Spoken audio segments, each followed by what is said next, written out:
திடீரென வாழ்க்கை மாறுவதற்கு ஏதாச்சும் விதிகள் இருக்கா ஜோசியத்துல அப்படின்னு பாக்குறப்ப ரொம்ப சிம்பிளாவே நான் சொல்றேன். திடீரென வாழ்க்கை மாறுவதற்கு பேசிக்கா ஒரே ஒரு ரூல் தான். என்னன்னா,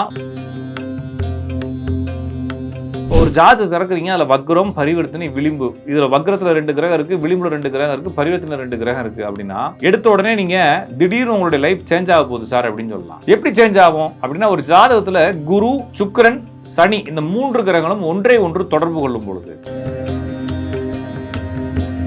இப்போ திடீர்னு வாழ்க்கை மாறணும் அப்படின்னா கண்டிப்பாக அவருடைய ஜாதகத்துல ஏதோ ஒரு வக்ர பரிவர்த்தனை இருக்கும். சார் நீங்க சொன்ன மாதிரி குரு, சுக்கிரன், சனி இருக்கு, அதுல சனி வக்ரமாயிருக்கு சார் அப்படின்னா திடீர்னு இவருக்கு ஒரு 29 வயசுல வேலை பறி போய் நிறைய குழப்பத்துக்கு அப்புறமா 35 வயசுக்கு அப்புறமா என்னதான் நடந்துச்சுன்னு தெரியல, இவருடைய வாழ்க்கை அப்படியே மேலே ஏறி அப்படியே டாப்புக்கு வர ஆரம்பிச்சிடும். வாழ்க்கையவே தொலைச்ச பலர் பார்த்துட்டீங்கன்னா அவங்களுடைய ஜாதகத்துல வக்ரம் பரிவர்த்தனையில செவ்வாய் இருக்கும். அப்போ உங்க ஜாதகத்துல குரு, சுக்கிரன், சனி சேருவது பண செல்வை கொடுக்கும். உங்கள் ஜாதகத்தில் இருக்கக்கூடிய செவ்வாவோ எல்லா கிரகங்களும் ஏதோ ஒரு கிரகங்கள் 4 கிரகங்களோ 3 கிரகங்களோ 2 கிரகங்களோ வக்ரமோ பரிவர்த்தனை விளிம்பு அடைவது திடீர் யோகங்களை கொடுக்கும். ஒரு ஜாதகத்தில் செவ்வாய் வக்ரம் பரிவர்த்தனை விளிம்பு திடீர் ஏமாற்றங்களை கொடுத்து உங்களை அதல பாதாளத்தில் தள்ளிடும். எனவே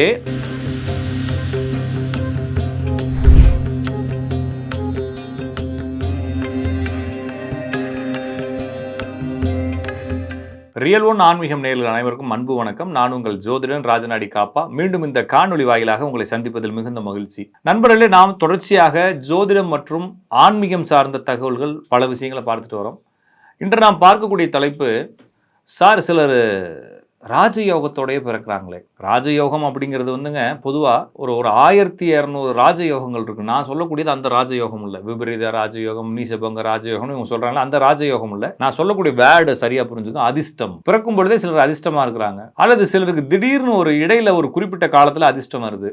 சிலர் கடைசி வரைக்குமே எவ்வளவு உழைச்சாலும் என்ன பண்ணாலும் கஷ்டப்பட்டுக்கிட்டே இருக்கிறான். நான் வேற நிறைய வீடியோக்கள் என்ன சொல்லிக்கிறேன்னா, இந்த பணம், செல்வாக்கு, செழிப்பு எல்லாமே மரபு ரீதியானது அப்படிங்கறத சொல்லிட்டு வரேன். அப்ப ஒரே மரபுல ஒரு மிகப்பெரிய கோடீஸ்வரனுடைய பசங்க ஒண்ணுக்கும் இல்லாமல் போறதை பார்க்குறோம். அப்போ இது மாதிரி ஒன்றும் இல்லாமல் போறதுக்கான கிரக அமைப்புகள் ஏதாச்சும் இருக்கா அப்படின்னு பார்க்கும்பொழுது அதுக்கான கிரக அமைப்புகள் என்ன? அல்லது எங்கள் குடும்பத்தில் நீங்கள் சொன்ன மாதிரி எங்கள் தாத்தா, எங்கள் மாமா, எங்கள் சித்தப்பாலாம் பார்க்குறப்ப ஓரளவுக்கு நல்ல வெல்த்தான ஒரு பர்சனாக இருந்துக்கிறாங்க. ஆனால் என்னுடைய வாழ்க்கையில் அப்படி ஒரு வெல்த்னஸ் இல்லை. எனக்கு அப்படி ஏதாச்சும் வெல்த்னஸ் வருமா, இல்லை இப்படியே என்னுடைய லைஃப் போயிருமா? திடீர்னு எனக்கு வாழ்க்கைகள் ஏதாச்சும் சேஞ்சஸ் இருக்கா? அப்போ திடீரென வாழ்க்கை மாறுவதற்கு ஏதாச்சும் விதிகள் இருக்கா ஜோசியத்தில் அப்படின்னு பார்க்குறப்ப ரொம்ப சிம்பிளாகவே நான் சொல்கிறேனே. திடீரென வாழ்க்கை மாறுவதற்கு பேசிக்காக ஒரே ஒரு ரூல் தான். என்னன்னா, வக்ரம், பரிவர்த்தனை, விளிம்பு. ஏன்னா பொதுவாக ஒரு ஜாதகத்தில் ஒரு கிரகம் பவராதுன்னு வச்சுங்களேன், சூரியன் உச்சமாகுது அப்படின்னா சூரியனுடைய பண்புகள் கொஞ்சம் பவராகுது, சூரியன் ரொம்ப முக்கியமாகுது. அப்போ சூரியனுடைய நல்ல மற்றும் கெட்ட காரகங்கள் அனைத்தையும் அது செய்யும். எப்போ செய்யும் அப்படின்னா ஸ்டாண்டர்டாக செஞ்சுக்கிட்டே இருக்கும். ஒரு ஃப்ளோ, அப்படியே ஒரு ஃப்ளோ வந்துகிட்டே இருக்கும். இந்த ஃப்ளோ திடீர்னு மாறுறதோ, திடீர்னு கட் பண்ணுறதோ, திடீர்னு ஏதாச்சும் பண்ணுறதோ எதையுமே செய்யாது. அப்போ சூரியன் உச்சமாக இருந்தால் கண்டிப்பாக அந்த பிரச்சனை அப்படியே கண்டினியூ ஆகிட்டு இருக்கும். சின்ன வயசுலேருந்து ஆரம்பித்து அவங்க அப்பாவுடைய அன்பு கட் ஆயிரும், அப்படியே சொல்லுவா, அப்படியே கடைசி வரைக்கும் அப்படி இருக்கும். அப்போ திடீர்னு ஒருத்தருடைய வாழ்க்கை ஒரு நினச்சி பார்க்காத முடியாத அளவுக்கு மாறணும்னா, நான் சொல்கிறது புரிஞ்சுங்க, சூரியன் சந்தியில் இருக்குன்னு வைங்களேன். சூரியன் சந்தினா ஒரு ராசிக்கு 30 டிகிரி, அதில் ஃபர்ஸ்ட் 2 டிகிரி, இறுதி 2 டிகிரியும் சந்தின்னு வச்சுக்கோமே. அப்போ ஒரு ஜாதகத்தில் சூரியன் சந்தியில் இருக்குது. இப்போ உதாரணத்துக்கு நம்ம பாரத பிரதமருடைய ஜாதகத்தில் சூரியன் சந்தியில் இருக்குது. அப்போ என்ன செய்யுது இந்த சந்தி கிரகம்? சந்தி கிரகம்னா என்ன அப்படின்னா, இப்போ ஆந்திராவுக்கும் தமிழ்நாட்டுக்கும் இடையில இருக்கிற என்ன செய்வார்னா, இந்த ஊர்க்காரராகவும் இருப்பார், அந்த ஊர்க்காரராகவும் இருப்பார் இல்லைங்களா? அதுபோல இந்த சூரியன் அந்த ராசிக்காரராகவும் இந்த ராசிக்காரராகவும் மாறும்பொழுது 2 தன்மைகளை பெறுகிறது. அப்போ திடீர்னு ஒரு லைஃபை சேஞ்ச் பண்ணி விட்டுரும். அதே மாதிரி சூரியன் பரிவர்த்தனை ஆறவங்க அவங்களுடைய லைஃப்னு பார்த்தீங்கன்னா திடீர்னு லைஃப் சேஞ்ச் ஆகும்.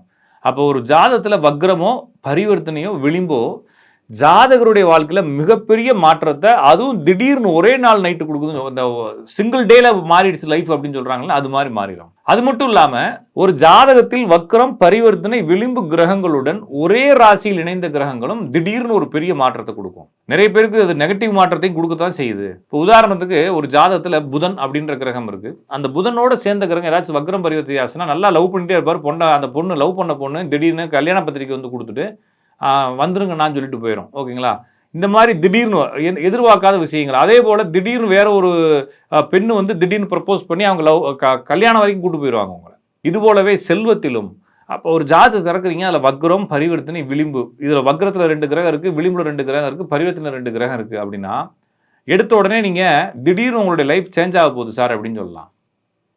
எப்படி சேஞ்ச் ஆகும் அப்படின்னா, ஒரு ஜாதகத்தில் குரு, சுக்கிரன், சனி இந்த 3 கிரகங்களும் ஒன்றை ஒன்று தொடர்பு கொள்ளும் பொழுது, அப்போ குருவிலிருந்து 1-5-9 சுக்கிரன் இருந்தாலோ, குருவிலிருந்து 1-5-9 அதே ஜாதகத்தில் சனியும் இருந்தாலோ, அல்லது சனியிலேருந்து 1-5-9 குருவோ சுக்கிரனோ இருந்தாலோ, சுக்கிரன்லேருந்து 1-5-9 சனியோ குருவோ இருந்தாலும், இந்த மாதிரி காம்பினேஷன் வந்து ஒரு தனயோகம்னு சொல்கிறாங்க ஜோசியத்தில். நான் வந்து தனயோகம் அப்படிங்கிறது 2, 7, 9, 11 காம்பினேஷன். இது வந்து பொதுவாக பார்க்குறப்ப மேசராசியிலேருந்து எண்ணும்போது, காலப்புருஷத்து மேச லக்னத்திலிருந்து எண்ணும் பொழுது சுக்கிரன், குரு, சனி வரும். இந்த 3 கிரகங்களும் ஒன்று சேரும் பொழுது ஒரு ஜாதகருக்கு திடீர் தனயோகங்களை கொடுக்கக்கூடிய அமைப்பு. இதில் ஒரு ஜாதகத்தில் சுக்கிரன், குரு, சனி இந்த 3 ஒன்றாவே இருக்குன்னு வச்சுக்கோங்களேன், ஒரே கட்டத்திலே இருக்குது. ஆனால் அவருக்கு தனயோகம் அடிக்குமா அப்படின்னா, ஓரளவுக்கு ஃபினான்சியல் ஸ்டேட்டஸ், ஒரு ஸ்டெபிலிட்டி இருக்கும், ஃபினான்சியல் அப்படியே மேனேஜ் ஆகிட்டே போகும். அவர் ஜாதகத்தில் வக்ரம் பரிவர்த்தனை இருந்தால் தான் திடீர்னு ஒரு ராஜயோகத்தை கொடுக்கும். ஓகேங்களா? ஒரு அப்போ திடீர்னு வாழ்க்கை மாறணும் அப்படின்னா கண்டிப்பாக அவருடைய ஜாதகத்தில் ஏதோ ஒரு வக்ர பரிவர்த்தனை இருக்கணும். சார் நீங்கள் சொன்ன மாதிரி குரு, சுக்கிரன், சனி இருக்கு, அதில் சனி வக்ரம் ஆயிருக்கு சார் அப்படின்னா, திடீர்னு இவருக்கு வந்து ஒரு 29 வயசில் வேலை பறி போய் நிறைய குழப்பத்துக்கு அப்புறமா 35 வயசுக்கு அப்புறமா என்னதான் நடந்துச்சுன்னு தெரியல, இவருடைய வாழ்க்கை அப்படியே மேலே ஏறி அப்படியே டாப்புக்கு வர ஆரம்பிச்சிடும். நான் திருப்பி சொல்றது புரிஞ்சுக்குங்க. ஒரு ஜாதகத்தை திறந்த உடனே 2-3 வக்ரமோ, 2-3 பரிவர்த்தனையோ, 2-3 விளிம்புகளையோ பார்த்துட்டிங்கன்னா கண்டிப்பாக அந்த ஜாதகர், அந்த ஜாதகருடைய குடும்பத்தில் இருக்கிறவங்க பெரிய அளவில் வளர்ச்சியை அடைவாங்க. இது எந்த அளவுக்கு வளர்ச்சி சார் அப்படின்னா, உங்களுடைய ஜெனட்டிக்கில் உங்கள் தாத்தா, மாமா, சித்தப்பாலாம் எப்படி வாழ்ந்தாங்கன்றது அளவு தான் அதனுடைய ஸ்கேல். சார் எங்கள் குடும்பத்தில் எங்கள் கண்ணுக்கு எட்டின தூரம் வரைக்கும், நான் கேட்டு விசாரித்த வரைக்கும் அப்படி யாருமே இல்லை சார், எல்லாருமே கஷ்டப்பட்டுருக்காங்க சார். ஆனால் என்னுடைய ஜாதகத்தில் வக்ரம் பரிவர்த்தனை விளிம்பு கிரகங்கள் இருக்குன்னா, உங்கள் குடும்பத்தில் எந்த அளவுக்கு அவங்க வெல்த்தாக இருந்தாங்களோ அந்த அளவுக்கு உங்களை வெல்த்னஸ் கூட்டு போகும்.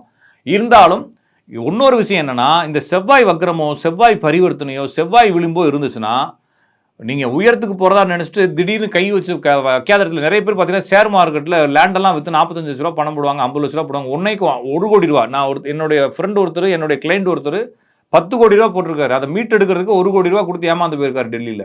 இது மாதிரி வாழ்க்கையவே தொலைச்ச பலர் பார்த்தீங்கன்னா, அவங்களுடைய ஜாதகத்தில் வக்ரம் பரிவர்த்தனையில் வந்து செவ்வாய் இருக்கும். அப்போ உங்கள் ஜாதகத்தில் குரு, சுக்கிரன், சனி சேருவது பண செல்பை கொடுக்கும். உங்கள் ஜாதகத்தில் இருக்கக்கூடிய செவ்வாவோ எல்லா கிரகங்களும் ஏதோ ஒரு கிரகங்கள், 4 கிரகங்களோ, 3 கிரகங்களோ, 2 கிரகங்களோ வக்ரமோ பரிவர்த்தனை விளிம்பு அடைவது திடீர் யோகங்களை கொடுக்கும். ஒரு ஜாதகத்தில் செவ்வாய் வக்ரம் பரிவர்த்தனை விளிம்பு திடீர் ஏமாற்றங்களை கொடுத்து உங்களை அதல பாதாளத்தில் தள்ளிடும். எனவே சார் என் ஜாதகத்தில் வக்ரமும் இல்லை, பரிவர்த்தனையில் விளிம்பு இல்லை அப்படின்னா உங்களுடைய லைஃப் அப்படியே நார்மலாக கிராஃப் அப்படியே எங்கேயும் ஏறாமல் இறங்காமல் போயிட்டே இருக்கும். உங்கள் ஜாதகத்தில் வக்ரம் பரிவர்த்தனை கிரகங்கள் இருந்தால் திடீர்னு டாப்புக்கு கூட்டு போயிடும். அதே நேரத்தில் கவனமாக இருக்க வேண்டியது, திடீர்னு அதல பாதாளத்துக்கு கூட்டு போகுதுன்னு சொல்கிறேன், அப்படியே அண்டர் கிரவுண்டு கூட்டு போயிடும். எனவே உங்கள் ஜாதகத்தில் நிறைய வக்ர கிரகங்கள் பார்த்தால் முன்னேறினா சந்தோஷம், பின்னடைஞ்சிட்டா ரொம்ப கவலைன்றதுனால எப்பயுமே ஒரு பேக்கப்பில் ஒரு அமௌண்ட்டை ஒரு ஒரு ஒரு ஃபிக்ஸட் டெபாசிட்லேயோ அல்லது போஸ்ட் ஆஃபீஸ்லேயோ இல்லைன்னா ஏதாச்சும் இடமாகவோ வச்சுக்கிறது உங்களுக்கு நல்லது. அப்போ குறிப்பாக தொழில் ரீதியான தொந்தரவுகளை கொடுக்கறதுக்கு சனி வக்ரம் அல்லது சனியுடன் சேர்ந்த கிரகங்கள் வக்ரம் பரிவர்த்தனை.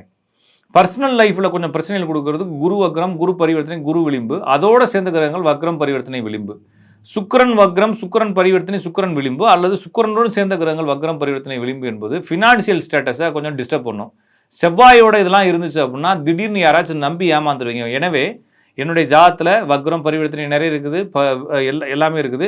ஆனால் என்னுடைய ஜாதகத்தில் செவ்வாய் கொஞ்சம் வீக்காக இருக்குன்னா கண்டிப்பாக நீங்கள் முதலீடு செய்யும் பொழுதோ அல்லது திடீர் அதிர்ஷ்டம் அடித்த பிறகோ கொஞ்சம் கவனமாக காசுகளை பத்திரமா சேர்த்து வச்சுக்கணும். பிறரை நம்பி முதலீடு செய்கிறதோ, ஷேர் ட்ரேடிங் பண்ணுறதோ, ஸ்பெக்குலேஷன் பண்ணுறதோ செய்யாமல் இருக்கணும்.